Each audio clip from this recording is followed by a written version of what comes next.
जय हिंद फ्रेंड्स, मेरा नाम अजीत सिंह और आप हैं मोनिका जी और आप हमारा यूट्यूब चैनल देख रहे हैं दद्दा की खरी खरी।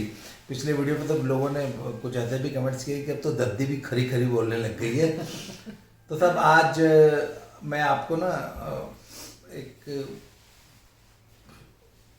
हमारे पारिवारिक सेटअप पे एक बहुत अच्छा मैं आपको एक स्टोरी सुनाने जा रहे हैं हम दोनों कि मैंने ना कभी भी मोनिका को ना अपने ऊपर डिपेंडेंट नहीं होने दिया and I never treated her as a trophy wife ना, कि आप सिर्फ परिवार में एक दिखावटी वस्तु हैं, ये कभी भी इनको एहसास नहीं होने दिया। और हमेशा मैंने इनको कहा कि I want you to be a career woman, अपनी एक इंडिपेंडेंट पर्सनालिटी बनाओ और अपना एक इंडिपेंडेंट करियर बनाओ। तो उसमें क्या था कि आमतौर पे ना लेडीज को जैसे घर से बाहर अकेले पैर रखना भी एक बड़ा मुश्किल काम हो जाता है और समाज अलाउ ही नहीं करता। मतलब एक लड़की बेचारी जो होती है, पहले उसके उसके घर में अपने मायके में 2-3-4 बॉडीगार्ड्स, बाप है, भाई है, चाचा है, ये सारी पूरी की पूरी फैमिली है। शादी हो गई थी, सब उसकी ससुराल में, उसका पति है, उसका ससुर है, उसका देवर है, उसका जेठ है और दुनिया भर के भाई भतीजे हैं। तो कहने का मतलब है उसकी अपनी पर्सनालिटी तो निखारने का, अपना वजूद बनाने का तो मौका ही नहीं मिलता। पर मैंने मोनिका को शुरू से ये एनकरेज किया कि तुम अपना इंडिपेंडेंट इंडिविजुअल एक करियर बनाओ लाइफ में और अकेले ट्रेवल करना सीखो।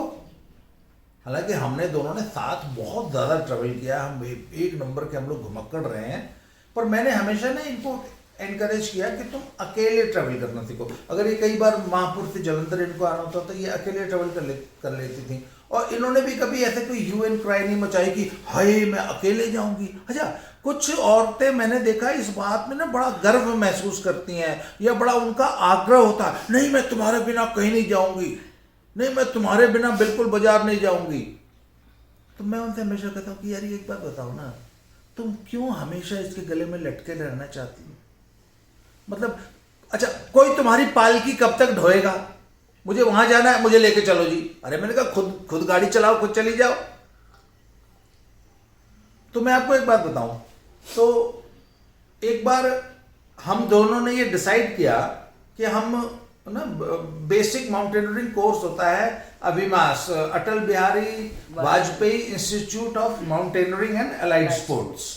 ये मनाली में एक बहुत ज़बरदस्त इंस्टीट्यूट है जो कि तमाम एडवेंचर स्पोर्ट्स के प्रोफेशनल कोर्सेज कराता है। तो ये आज से करीब 10 साल पुरानी बात होगी, 2012। तो हमने, हाँ 10 साल पुरानी बात होगी तब। ये तो मैंने और मोनिका ने डिसाइड किया कि हम बेसिक माउंटेनियरिंग कोर्स करने जाएंगे। तो एन मौके पे जब जिस शाम हमें जाना था, उस दिन 12 बजे मेरी डॉटर नंदिनी ने बोला कि पापा मैं भी चलूँगी।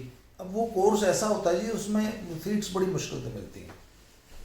तो मैंने कहा बेटा सीट तो नहीं मिलेगी अब तीसरी, क्योंकि उसमें पहले 2 महीने पहले बुकिंग कराई थी हमने। तो फिर मैंने कोशिश की, मैंने कहा चलो सीट मेरे नाम की तुम्हारी ट्रांसफ़र हो जाएगी। तो फिर मैंने कहा कि ठीक है मोनिका एंड नंदिनी ये दोनों जाएंगी। फिर बाद में इसमें है कि जब एन मौके पे बस चलने से सिर्फ 10 मिनट पहले इनकी छोटी सिस्टर है सोनिका, वो भी तैयार हो गई कि मैं भी जाऊंगी। फिर हमने बात की, उन्होंने बोला चलो भाई तो हम कर देंगे एक सीट एडजस्ट। तो तब ये तीनों लेडीज हमारे घर की गई, मैं नहीं गया था उस बेसिक माउंटेनियरिंग कोर्स में। उसके बाद फिर वो मेरा रह गया, मुझसे नहीं हो पाया वो। तो उस कोर्स में आगे क्या हुआ ना, ये मोनिका खुद बताएंगे कि ऑल अलोन सोलो इन्होंने जो है वो पूरा 26 दिन का बेसिक माउंटेनियरिंग कोर्स, और वो इनकी लाइफ का एक इतना टफ कोर्स था साहब, और कितना ज़बरदस्त इनको मतलब आत्मविश्वास उससे हासिल हुआ। ये मोनिका पूरा ये डिटेल में वो किस्सा आप बताइए कि उस दिन हुआ क्या था, कैसे हुआ। एक्चुअली हम लोग जलंधर से मनाली के लिए निकले, तो मैं, मेरी बेटी और जैसा इन्होंने बताया मेरी छोटी सिस्टर। तो हमें नहीं पता था, मतलब मेरे को कोई ऐसा अनुभव नहीं था माउंटेनियरिंग क्या होगी, वहाँ पे क्या क्या कराएंगे। बस बुक करा दिया था तो चलो जी जाना है तो चले गए। जब हम वहाँ पहुँचे, मैं फिट भी नहीं थी बहुत ज़्यादा, मतलब मैंने मुझे याद है मैंने last competition as a sports women जब मैं स्पोर्ट्स करती थी तो मैंने 1990 में 10 जनवरी को 10 जनवरी आई रिमेम्बर 10 जनवरी को मैं गई थी बैंगलोर। मेरा कंपटीशन था वेट लिफ्टिंग का, और उसके बाद फिर मैंने स्पोर्ट्स छोड़ दी थी, फिर मैं करियर में आ गई। तो 2012 में जब हम लोग गए हैं, जून में समर वेकेशंस थी स्कूल में, तो मेरे को छुट्टियां थी 35 डेज की होती थी, तो मुझे था कि चलो कुछ करते हैं। और मैं एज ए थोड़ा बहुत सैर तो करती थी, बट कोई ऐसा नहीं था कि मैं बहुत फिट थी या मैं बहुत एक्टिवली जिम विम जाती थी, ऐसा कुछ भी नहीं था। हम जब वहाँ पे पहुँचे तो उन्होंने हमारा चेक इन किया, हमें रूम्स अलॉट कर दिए, और वहाँ पे लगभग 110-12 या 120 के करीब बच्चे थे टोटल मतलब। और उसमें मैं सबसे ज़्यादा उम्र की थी, मैं उस समय 42 की थी। तो उन्होंने कहा कि नहीं हम 40 से अबव लेते नहीं है, तो फिर मैंने कहा सर ले लो, अब मैं आ ही गई हूँ। तो उन्होंने कहा अच्छा चलो ठीक है। तो उस समय आधार कार्ड वगैरह वाला कोई चक्कर भी नहीं था, तो 40 अबव वो लेते नहीं है, तो मेरे को उन्होंने ले लिया। और जब अगले दिन उन्होंने हमें समझाया कि आपको जो है ना इक्विपमेंट्स दिए जाएंगे और आपको पूरा प्रोग्राम बताया जाएगा, तो मॉर्निंग में 4:30 बजे आप लोग लाइन अप हो जाएंगे। तो शाम को हम लोग पहुंचे थे, जैसे सारा दिन तो हम लोग उस सारा पेपर वर्क करने में रह गए। अगले दिन जब उन्होंने मॉर्निंग में हमें लाइन अप किया, तो उन्होंने हमें बताया कि हम आपको पहले आपका सारा सामान अलॉट करेंगे जो आपको इस माउंटेनियरिंग कोर्स में चाहिए होगा। तो एक बहुत बड़े से स्टोर रूम के बाहर हमें खड़ा कर दिया गया। तो हमें हार्नेस, एक्स और स्नो बूट्स और क्रैम्पॉन्स, ये सब कुछ जो माउंटेनियरिंग में काम आता है। और सच बताओ मैंने जीवन में पहली बार वो सारा सामान देखा था। फिल्मों में देखा था, पर खुद अपने हाथ में छू के उसमें उन्होंने हमें वो दी, जैकेट्स दी जो स्नो के लिए, स्नो वाला पूरा विंटर इक्विपमेंट था। और सारा कुछ जब हमें मिल गया, उसमें हमें उन्होंने रक्सक्स भी दिए। उसके बाद जब आपकी ट्रेनिंग स्टार्ट हुई तो सुबह 4:30 बजे लाइनअप होता था। उसके बाद वो हमें ले जाते थे मॉर्निंग एक्सरसाइज कराने के लिए। तो 8-8 का ग्रुप उन्होंने बना दिया, तो 8 स्टूडेंट्स के ऊपर एक ट्रेनर होता था। और हमें तीनों को, मतलब मुझे, मेरी बेटी को और मेरी सिस्टर को हमसे अलग कर दिया, अलग अलग ग्रुप्स में डाल दिया कि एक ही ग्रुप में नहीं रहेंगे, अलग अलग ग्रुप में रहेंगे। फिर हमारी सुबह 4:30 बजे जो है वो हमें मॉर्निंग एक्सरसाइज के लिए ले गए। तो जहाँ पे अविमास का इंस्टीट्यूट है मनाली में, वहाँ से वो लगभग 2-3 किलोमीटर तक हमें रनिंग करवाई, उन्होंने एक्सरसाइजेस कराई, थोड़ा बहुत जो भी उन्होंने हमारी फिटनेस डेवलप करने में 10 दिन उन्होंने हमें मनाली में ही रखा। और 10 दिन में उन्होंने हमें इतना फिट कर दिया था कि हमें जो थोड़ा बहुत, जैसे हम बिल्कुल ही अनफिट थे, पर 10 दिन में हम काफ़ी फिट हो गए। फिर जैसे सुबह 4:30 से लेके जाते थे, 8:30 बजे हम वापस आते थे। हमें आधे घंटे का टाइम मिलता था। आधे घंटे में हमें ब्रेकफास्ट भी करना होता था, चेंज भी करना होता था। फिर उसके बाद वो फिर हमें लाइन अप कर देते थे, और 2 बजे तक जो है वो हमें एक छोटी सी पहाड़ी पे ले जाते थे, वॉक करा के, ऐसे क्लाइंब करके हम लोग जाते थे। फिर वहां पे वो हमें उसमें उन्होंने हमें रॉक क्लाइंबिंग वहां पे शुरू कराई। तो रॉक क्लाइंबिंग में क्या, छोटी सी रॉक पे वो बताते थे कि कैसे आपने जो छोटे छोटे पॉइंट्स जो है फिंगर्स को होल्ड करके, अपने पैर जो टोज है, पंजे जो हैं, उनको होल्ड कर करके आपने कैसे पहाड़ पे चढ़ना है। तो वो 10 दिन वो मतलब 2 बजे तक वो कराते थे। 2 बजे के बाद जब हम वापस आते थे तो आधे घंटे का फिर हमें ब्रेक मिलता था, खाना खाने का, नहाना है नहा लो, खाना खा लो, चेंज कर लो। और फिर उसके बाद हमारी 3 बजे फिर क्लास होती थी माउंटेन्स के ऊपर आपको कैसे बिहेव करना है, कि आप जो पहाड़ों पे रहते हैं तो पहाड़ों से ज़्यादा बलवान नहीं है, आप पहलवान मत बनना। आपने बहुत माउंटेन एटिकेट्स, हाँ, मतलब माउंटेन हैजर्ड्स जो हैं, आप एक छोटे से पत्थर को अगर आप ऐसे ऊपर कहीं ऊपर पहाड़ी पे हो, आपने इतने छोटे से अगर पत्थर को जो है ऐसे पैर से मार दिया, अमूमन जैसे हम लोग चलते चलते ठोकर सी मार देते हैं, तो वो एक छोटा सा पत्थर जब ऊपर से नीचे गिरेगा तो वो अपने से थोड़े बड़े पत्थर से टकराएगा, वो फिर वो 2 हो जाएंगे, 2 से 4 हो जाएंगे। तो करते करते एक तरह से स्टोन एवलांच जो है वो आप क्रिएट कर सकते हैं। Don't disturb the nature. तो हमें इस तरह से उन्होंने छोटी छोटी चीजें समझाई जो कि हमें पहले नहीं पता थी। आप वो बताइए कि जब उसके बाद जब आपको जब बैग पे जब पीठ पे टांग दिया, हाँ, 10 दिन के बाद उन्होंने 10 दिन तक उन्होंने ये कराया, मतलब शाम को फिर वो 1 घंटे की ये गिर गया, यार आज ही फिर बीमारी हो गई, कोई बात नहीं। तो इसके बाद क्या था कि वो 1 घंटे की जो है ना 3 से 4 हमारी एक्टिविटी करते थे। ये छोड़ दो, मैं अपने हाथ में पकड़ लूंगी, ऐसे ठीक है, मुझे चाय भी दे दो। तो उसके बाद क्या होता था कि वो हमें ओहो तुम परेशान हो रहे हो, नहीं आप यू कंटिन्यू प्लीज। वो 4 बजे से लेके 5 बजे तक हमारी ऐसे मतलब 5 बजे तक हैजर्ड की क्लास लगाते थे। फिर रात को फिर वो हमें शाम को कहते थे अब चलो कुछ खेल लिया जाए। तो वो जैसे बास्केटबॉल, वॉलीबॉल, इस टाइप की जो है रिक्रिएशनल एक्टिविटीज जो है वो करवाते थे। तो इस तरह से 10 दिन बीते हमारे मनाली में। अब एक दिन का उन्होंने हमें दिया ब्रेक कि अब एक दिन आप जाओ मनाली घूम आओ। तो हम लोग मनाली घूमने गए तो उन्होंने हमें कहा कि ये सामान है, ये भी आपके पास होना चाहिए, जैसे टॉर्च होनी चाहिए, साबुन। उसके बाद बताओ जब जिस दिन वॉक हुई उस दिन फिर वहां से उन्होंने मनाली में हमें कहा कि अब आपका जो है ना यहाँ से उठाओ अपना बोरिया बिस्तर और चल पड़ो। और हमारा जो बैग था, जो बैकपैक था हमारा, वो वहां से हमें अलॉट हुआ था और उसमें हमें अपना सारा सामान, मतलब जो हमें माउंटेन्स पे चढ़ने के लिए सामान चाहिए था, एक्स है, हमारे शूज है, वो हमारा मैट है, उसके बाद हमारे सारे कपड़े, और हमने कुछ भी नहीं छोड़ना था मनाली में। हमें कहा गया कि सब कुछ अपनी पीठ पे ला दो और चल पड़ो, अब हमारे आगे पीछे पीछे चलो। और हमें मनाली से वो सोलंग तक, सोलंग वैली जो है वहां तक वो हमें वॉक कराते हुए सुबह 5:30-6 बजे हम लोग चलना शुरू किए और दिन में 2-3 बजे हम वहां पहुंच गए। मतलब हम पैदल पैदल जो है चढ़ते चढ़ते जो है वहां पे सोलंग पहुंचे। ये हमारा पहला अनुभव था। और यकीन मानिए वो बैग जो था हमारा वो लगभग 17 किलो का रहा होगा, मतलब 15-16-17 किलो का रहा होगा। और मैं सबसे पीछे थी, और सब, क्योंकि मैं सबसे ज्यादा उम्र दराज थी, मेरे से जो कम थे वो थे हमारे उनका नाम था हांडा साहब का नाम क्या था, याद है तुम्हें? मिस्टर हांडा थे, वो बैटलफील्ड कमांडर थे, नेवी में थे वो। और एक और हमारे साथ थे, उनका नाम भी मैं भूल रही हूँ, वो स्क्वाड्रन लीडर थे। और इसके अलावा एनडीए के लगभग 20-25 जो कैडेट्स थे वो भी थे साथ में। उनके लिए ज़रूरी होता है शायद ये कोर्स करना, तो उनको भी लेके जो है बाकी नॉर्मल बच्चे जो गर्मी की छुट्टियों में आए हुए थे, कॉलेज स्टूडेंट्स थे, कोई IIT दिल्ली के भी बच्चे थे उसमें, अलग अलग, मतलब ऑल ओवर इंडिया से बच्चे थे। तो हम सब जो है जब पहुंचे हैं सोलंग, भाई वो जो 8-9 घंटे हमें चढ़ाई में लग गए, मतलब मैं उसको बयान नहीं कर सकती कि वो 17 किलो का बैग पीठ पे लेके आप चढ़ते जा रहे हो। तो एक मिस्टर तरुण हुआ करते थे, वो हमारे ट्रेनर थे, बुजुर्ग आदमी थे, 60 साल की उम्र रही होगी, 60-65 साल की। तो मैंने उनसे कहा, मैंने कहा सर मतलब ये, मैंने पूछा कहाँ जाना है, तो वो बोले वो ऊपर देख रहे हो। मैंने कहा हाँ। कहते बस वहां तक जाओगे ना, फिर ऐसे ही और ऊपर देखोगे, फिर और ऊपर देखोगे। तो मैंने बोला सर मैं तो नहीं जाऊंगी। तो कहते अच्छा अब सुनो, ऊपर देखना ही नहीं है, तुमने सिर्फ नीचे देखना है और कदम उठाना है, एक सांस एक कदम, एक सांस एक कदम। मतलब आपको अपने ब्रेथ के हिसाब से, मतलब ऐसे सांस ले रहे हो ना, जब लंबी लंबी सांस ले रहे हो, जब आप थक जाते हो तो आप हाँफते हो, तो उस एक एक कदम को आपने उठाना है, ऊपर तो देखना ही नहीं, बस चलते जाना है। और सच में बताऊं कि वो 8 घंटे चढ़ तो गई मैं अपना बैग लेके, बहुत बहुत दिक्कत हुई मुझे, बहुत दिक्कत हुई, मतलब मैं बहुत थक गई थी, सब कुछ हुआ था। पर जब मैं सोलन पहुंची ना, मुझे लगा वाह, मतलब आई कैन डू इट।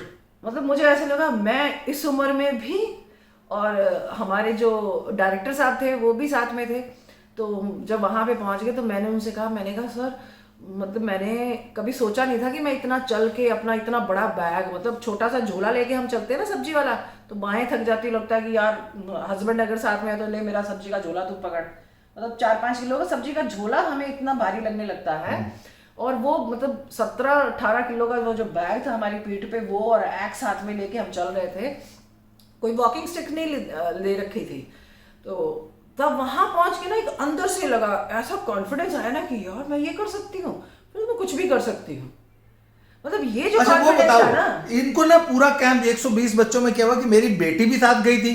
तो एक बार शुरुआती दौर में ना कोई बात हुई थी, मतलब मम्मी जी, तो इनका पूरे कैंप में नाम पड़ गया मम्मी जी, और जो इनकी छोटी सिस्टर थी उसका नाम पड़ गया मासी। पूरा कैंप इनको मम्मी जी बोलता था उनको, और आज तक अभी भी वो लोग मिलते हैं 10 साल बाद भी, तो वो आज भी इनको मम्मी जी बोलते हैं। नहीं, मजे की बात पता क्या है, मतलब चूंकि सब लोग मम्मी मुझे बोलने लगे और मेरी सिस्टर को मासी बोलने लगे, तो वहां पे जितने ट्रेनर थे ना वो भी यंग थे, कोई 25 साल का था, कोई 24 साल का था, मतलब ट्रेनर्स भी हमारे यंग थे। तो अब मेरी सिस्टर भी जो है वो she was I think at that time 35 years old, तो वो 35 साल की, मैं 42-43 साल की। तो सब जो है ना ट्रेनर्स भी चूंकि हमसे छोटे थे, तो वो भी हमें मासी और मम्मी जी ही बोलते थे। और एक बार क्या हुआ, ये किस्सा बड़ा मजेदार है। हमारी ना जब 10 दिन उन्होंने मनाली में हमारी ट्रेनिंग की, तो उसके बाद उन्होंने हमारा एग्जाम लेना था कि आपने रॉक क्लाइंबिंग कितनी सीखी। तो जिस दिन एग्जाम डे था तो डायरेक्टर सर और जो असिस्टेंट डायरेक्टर थे वो टॉप पे ना ऐसे चट्टानों पे बैठ गए, तो वो हमें जज कर रहे थे कि कौन कितना अच्छा जो है रॉक क्लाइंब कर रहा है। तो फिर उनके हाथ में पेपर्स थे जिसपे वो नाम लिखते जा रहे थे और आवाज लगा के पूछते थे भाई कौन चढ़ रहा है। तो जैसे मैंने कहा सर मोनिका, तो उन्होंने ऐसे लिख लिया। तो जब मेरी सिस्टर चढ़ रही थी, मुझे याद है जगत सर उनका नाम था, जो डायरेक्टर सर थे उनका नाम जगत सर था। तो वो भी 60-65 साल के थे। तो जगत सर ने आवाज लगाई जोर से जब मेरी सिस्टर चढ़ रही थी, मासी तुम्हारा नाम क्या है? तो वो बोली सर मैं आपकी भी मासी हूँ क्या? अरे बोले तुम मासी ही हो, जगत मासी हो, तुम नाम बताओ। मतलब ये ऐसा बड़ा मतलब छोटा सा इंसिडेंट। पर ये होता क्या था कि जब कभी कोई बच्चा थक जाता था ना, तो सारे ग्रुप को एनकरेज करते, अरे यार देखो मम्मी जी चढ़ सकती है तो तुम नहीं, तुम थक गए देखो अच्छा।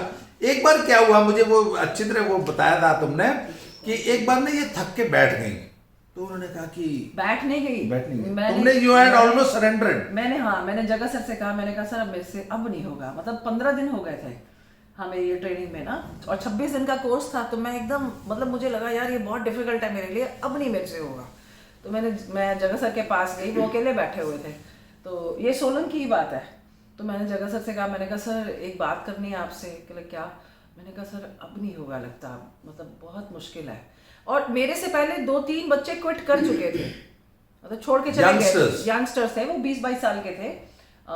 एक लड़की थी गुजरात की, तो वो जब जाने लगी तो मैंने उससे कहा, मैंने कहा दीपा मत जाओ ना, हम लोग सब लोग यहाँ पे हैं, तुम मत जाओ। तो बोली मेरे को मज़ा नहीं आ रहा। तो मैंने कहा चलो मज़े के लिए ना करो, इतने लोग कर रहे हैं तो करने के लिए करो, शायद अंत में जाके कुछ अच्छा लगे। बट शी मतलब हम उसको वी ट्राई टू, हाँ शी क्विट। तो उसके बाद जो क्या बोले, जगत सर कहते अच्छा आप बैठो मेरे पास। तो कहते ऐसा है, आप नहीं जानते कि आपकी वजह से कितने बच्चे रुके हुए हैं। जब आप बहुत सारे बच्चे कहते हैं आपके सामने 2-3 जा चुके हैं ना, और भी जाना चाहते हैं।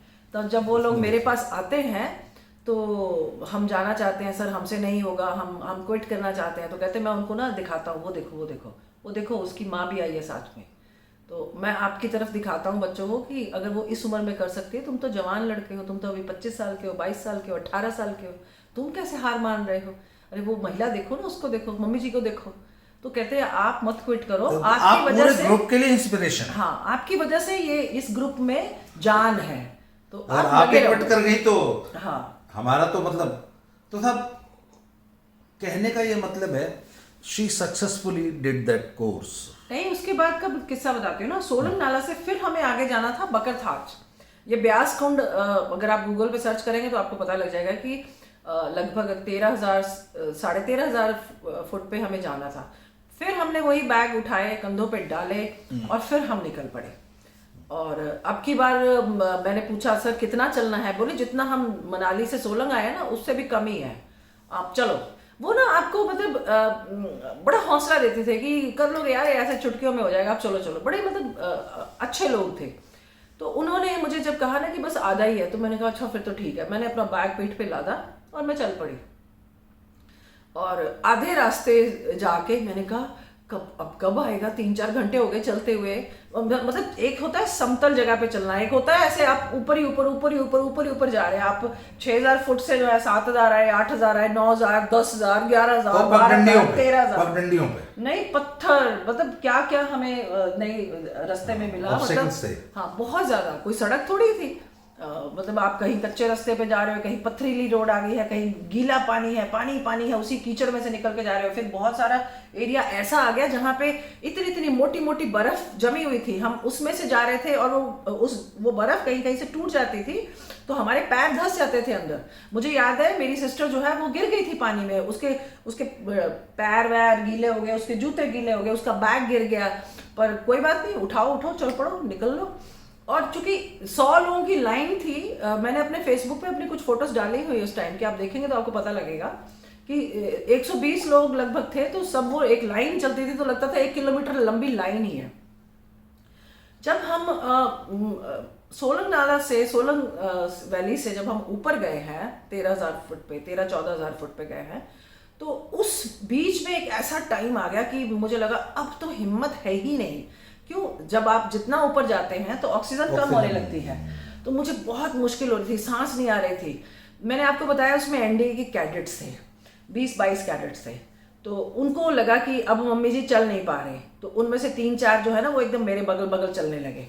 तो उसमें से एक का नाम था लोहित। तो लोहित ने कहा मम्मी जी आप ना अपना ये बैग मेरे को दे दो। तो मैंने कहा बेटा तुम्हारे पास भी तो इतना बड़ा बैग है ना, तुम मेरा कैसे उठाओगे? बोले ये कुछ भी नहीं है, हम लोग एनडीए में ना 32 किलो की जो है वो एलएमजी होती है वो रखते हैं। उसके बाद फिर हमारा कोई साथी जो है वो जब वो घायल हो जाता है वो हमें ट्रेनिंग में सिखाया जाता है, फिर उसको भी लाद लेते हैं। तो ये तो हमारे लिए पीनट्स है, अब 2 बैग। उन्होंने मेरे से बैग ले लिया। तो मेरी सिस्टर जब गिर गई उसके वो भी गीली हो गई, तो उसका भी बैग था। तो एक रोहित, एक था रंजीत नाम का लड़का, वो भी एनडीए का, वो 2nd ईयर का स्टूडेंट था। तो उसने कहा मासी बैग दो अपना। तो वो बोली नहीं नहीं तुम, मैं नहीं दूंगी, मैं खुद अपना लेके चलूंगी, तुम परेशान मत हो। बोले अरे मासी दो ना, तुम परेशान मत हो, तुम चलो बस, तुम हमारे साथ चलो। तो उसने उतना भारी बैग उठा के अपने मतलब ऐसे ऊपर की तरफ, मतलब ऐसे हॉरिजॉन्टली उसने अपना बैग टिका लिया। अब मेरी सिस्टर के हाथ में एक्स थी, तो वो एक्स भी लेके चलना, क्या मतलब एक इतना छोटा सा टुकड़ा भी लेके चलना, खुद को ही ले जाना बहुत बड़ी बात होती है। तो उसने बहाना क्या किया, मासी तुम ना अपना ये एक्स मेरे को दे दो। तो उसने बोला नहीं तुम्हारे पास ऑलरेडी इतना सामान हो चुका। बोला ना मेरे को बैलेंस मेंटेन करने के लिए चाहिए, इस हाथ में भी मेरे एक्स है, इसमें भी हो जाएगी ना, तो मैं ऐसे ऐसे करके दोनों को अच्छे से चलूंगा। और यकीन मानिए उसने वो एक्स बहाने से ली, उसके बाद उसने कोई नहीं ऐसे ऐसे किया। ये लड़के मैं कहती सुपर ह्यूमन है ये एनडीए के कैडेट्स। उसने दोनों एक्स अपने पीछे टांगी और हमारे सामने वो कब कहाँ गायब हो गया, मतलब जहां तक हमारी नजर जा रही थी वो हमें दिख ही नहीं रहा था। तो मैंने उनके जो साथ में कोच जो थे, मैंने कहा वो भी ट्रेनिंग बन के आए हुए थे, जो स्क्वाड्रन लीडर थे उनको भी ड्यूटी पे साथ में डेपुटेशन पे थे। तो मैंने उनसे कहा, मैंने कहा सर ये लड़के इतना जज्बा इनमें कहाँ से, यहाँ जहाँ हम चल नहीं पा रहे हैं ये हमारा सामान भी उठा के लेके जा रहे हैं। तो वो हंस के कहते हैं आप इनसे पूछिएगा ना, आपको जवाब मिल जाएगा। मैंने कहा हाँ मैं जरूर पूछूंगी। तो जब हम ऊपर बकट हाथ चले गए, वहाँ पे हमारे कैंप्स, हमने अपने टैंक्स गाड़ लिए। टैंक्स भी हमें खुद ही गाड़ने सिखाए उन्होंने, हमने खुद अपने टैंक्स गाड़े। उसके बाद हमने अपने टैंक्स गाड़ के किचन वगैरह सेट की, सारा कुछ, डाइनिंग रूम बनाया, पत्थर उठा उठा के एक हमने पूरा जो है ऐसे गोलाई में पत्थरों को टिका के जो है अपना वो डाइनिंग हॉल एक तरह से बनाया, बैठने के लिए वो जगह बनाई। तो मैंने उन एनडीए कैडेट्स को अपने पास बुलाया। मैंने कहा मेरे को ये बताओ कि इतनी मतलब जहाँ कोई हमारा सिविलियन बच्चे जो थे वो तो बहुत स्ट्रगल कर रहे थे चढ़ने में, तो मैंने कहा तुम लोग ऐसे हवा में गुम हो गए एकदम से और इतना सामान लेके, क्या चीज़ है जो तुम लोग को इतना मतलब इतना वो है करती है या? तो उन्होंने कहा कि हम लोग को ना हमारा ट्रेनिंग ऐसा है एनडीए में, जब तक 12वीं में हम स्टूडेंट्स थे तो हमें कुछ नहीं मालूम था, पर जब हम एनडीए में चले गए तो वहाँ पे हमारी जो ट्रेनिंग होती है ना उसमें हमें ये सिखाया जाता है कि हमने देश के लिए जीना है, देश के लिए मरना है। और भारत माता जो है, अपनी माँ के बाद हमारी जो भारत माता है, ये 2 ही महिलाएं हमारी जिंदगी में है, तीसरा हमें किसी मतलब महिला की तरफ देखना भी नहीं है। मतलब हमारी ट्रेनिंग ऐसी है कि हमारी जिंदगी में ये 2 माताएं हैं, एक अपनी माँ और एक भारत माँ, और हमें देश सेवा और देश प्रेम के भाव के साथ ही जो है तैयार किया जाता है। तो जब आप इतना परेशान थी, आपसे कदम नहीं उठाए जा रहे थे, तो तब हम सब आपस में डिस्कस कर रहे थे कि मम्मी जी को उठा के ले चलते हैं। तो मैंने बोला मतलब इतना अच्छा, उनके साथ हम 26 दिन रहे और वो बच्चे देखिए वो ऑफिसर्स बनते हैं एनडीए के बाद। खैर आई थिंक हम इस टॉपिक को इस और दिन एंगल को बाद में डिस्कस करेंगे because it is already 24 minutes, we have to conclude. तो बात पता है क्या था, तो जब इन्होंने जब वो 26 दिन का कोर्स सक्सेसफुली कंप्लीट किया, फिर ये वापस आई। आई वॉज वेटिंग फॉर, मैं इनको लेने गया था वहां पे। हाँ। तो उसके बाद उस चीज को हमने कई साल तक डिस्कस किया कि उस अकेले उस कोर्स में आपने क्या सीखा। तो वो ना हमेशा एक ही बात बताते थे कि जो थकावट होती है ना, ये दिमाग में होती है, ये शरीर में नहीं होती कभी भी। और एक जो सबसे मजेदार बात वो हमें फील हुई उस कैंप के बाद, हम सब ने महसूस किया कि हम वो पहले वाले इंसान नहीं हैं। अब तो दुनिया की कोई ताकत हमें कुछ भी करने से और रोक नहीं सकती। नथिंग, वो जो जज्बा आ जाता है कि नाउ नथिंग इज इम्पॉसिबल, मैं इस धरती पे, इस दुनिया में कुछ भी कर सकता हूं, कुछ भी कर सकती हूं। वो 26 दिन की ट्रेनिंग ये सिखा देती है। एंड यकीन मानिए कि she was a totally changed person. और उसके आने के बाद एक बार हमने कहा कि क्या हम 50 किलोमीटर की वॉक एक दिन में कर सकते हैं। तो हमने 50 पूरा तो नहीं किया था, मुझे याद है उस दिन, पर हम दोनों के लिए 20, 25 या 30 किलोमीटर पैदल चल देना एक साथ 3-4 घंटों में बड़ी कॉमन सी बात है। हम अक्सर 20-25 किलोमीटर तो हम यूं ही पैदल चल पड़ते हैं कि चलो आज पैदल होके आते हैं 20-25-30 किलोमीटर। और इनके लिए तब से वो रूटीन बना हुआ है कि अभी भी ये आराम से 10-20 किलोमीटर पैदल अभी घागी गई थी तो मैंने अपना 20 किलोमीटर में गई थी ऊपर। हाँ, मतलब अब कुछ भी इम्पॉसिबल नहीं लगता। अब ऐसा लगता है यार ये तो कुछ भी नहीं है, वो कर लिया। Bush craft, snow craft, glacier में। तो दिस वाज कि मैंने इनको कभी भी ये एहसास नहीं होने दिया कि तुमको किसी का सहारा चाहिए जीवन में। दुनिया का कोई भी काम तुम इतनी सक्षम हो कि तुम अकेले कर सकती हो और बहुत बढ़िया कर सकती हो। And you are yourself a leader. तुमको किसी के आगे लीड की कमांड की जरूरत नहीं है, यू आर द लीडर। और वो दिन और आज का दिन है साहब, ये पूरे हिंदुस्तान में अकेले घूमती हैं। इसके बाद ये 2 बार सोलो 1-1 महीने के ट्रिप्स लेह लद्दाख करके आई। उन ट्रिप्स के बारे में हम अगली बार डिस्कस अगले एपिसोड में कि ऑल अलोन फ्रॉम जलंधर। बहुत सारे इंसिडेंट हैं बीएमसी के जो कि मैं अभी आपको बता सकती हूँ कि पर्सनालिटी बिल्डिंग कैसे होती है जब आप अकेले ट्रेवल करते हैं, सोलो ट्रेवल करते हैं, या जब आप अनप्लान ट्रेवल करते हैं। लग्जरी का नहीं, बिल्कुल आप ग्राउंड बेसिक लेवल पे जब आप ट्रेवल करते हैं तो कैसे आपकी पर्सनालिटी को बिल्ड करता है, कैसे आपके अंदर दृढ़ता। तो इनके जो मैं सोलो ट्रिप्स है ना, 1-1 महीना ये लेह लद्दाख में अकेले रही, और रही नहीं, वहां पे उन्होंने बड़े डिफिकल्ट ट्रैक्स किए, अकेले किए, खुद ही अकेले किए। शी बहुत ये बताती कि पूरे वाइल्डरनेस में she used to be all alone with her guide. और उस 12,000, 14,000, 15,000 फीट के हाइट पे 20-20 किलोमीटर की वॉक्स डेली करना। तो इसने इन सारी एक्टिविटीज ने और इस सोच ने, मैंने कहा आपको किसी सहारे की जरूरत नहीं है, आपको बदल देती हैं ये सारी एक्टिविटीज। आप अपने अंदर से महसूस करते हो अब मुझे तो मैं I can do anything. Video हमें खत्म करनी पड़ेगी। आज के लिए इतना ही था, अगली बार फिर से मिलते हैं। Thank you very much.